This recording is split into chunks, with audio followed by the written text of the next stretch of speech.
Voici donc une histoire de quelqu'un qui m'a appelé il y a quelques minutes, qui est déjà passé vivre à la maison et qui a vu que j'étais dans le chantier, d'ailleurs le fameux chantier que je vous ai montré en direct, en action, à dire ça n'est pas des choses cachées, c'est vraiment ça se passait au moment où je vous le montrais, sur le champ au chantier. Ce qui fait que les personnes qui viennent parfois sur Airbnb, qui viennent dans nos BNB, dans le chantier que vous avez vu qui n'était déjà pas fini, puisque nous accueillons déjà parfois des personnes en BNB là-dedans.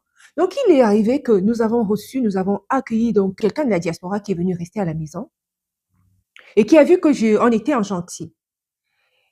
Et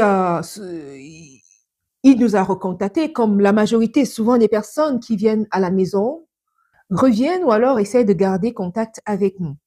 Donc, je viens juste d'avoir un dépassé une fois à la maison et qui m'appelle, qui me dit en grande pompe, enfin, je ne m'attendais pas d'ailleurs à ce qu'il m'appelle, parce que bon, on reste quand même dans le cadre toujours BNB, quoi. En fait, tu reviens quand? Est-ce que tu veux revenir à la maison, séjourner pendant ton séjour au Cameroun, etc. Donc là, il m'appelle, il me dit, mais écoute, franchement, Bella Mina, c'est pas bon, c'est pas bon. Si vous pouvez m'aider, je suis dans le CACA. Je dis, mais, enfin, bon, je l'écoute. Il me dit vraiment, il y a quelqu'un, mon électricien vient de me lâcher. Il a commencé à me raconter son histoire, en fait.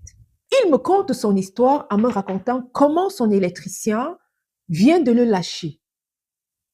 Son électricien, je dis, en quoi je suis concernée? J'ai continué à l'écouter. Il dit oui, vraiment, parce que quand je t'ai passé chez vous, là, la dernière fois, j'étais en chantier. En fait, cette personne vit en France. Donc, il a entrepris un gros chantier en Afrique, au Cameroun notamment. Avant même d'arriver dans son histoire, je vais juste vous rappeler que je vous ai souvent dit sur cette chaîne et je vous ai montré vous-même de vos yeux ce qui se passait, tous les soucis que j'ai eu sur place. Ça, ce n'était pas facile. Ça n'est pas des choses inventées. C'est des choses que je vous montrais directement comment ça se passait. Et au moment où ça se passait, je voulais filmer et je voulais poster. Pour que vous puissiez vous-même voir combien ça n'est pas du tout facile. Ce n'est pas facile. Comment vous le dire?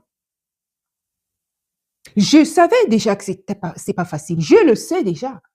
Et autour de moi, encore des histoires, ça n'est pas facile.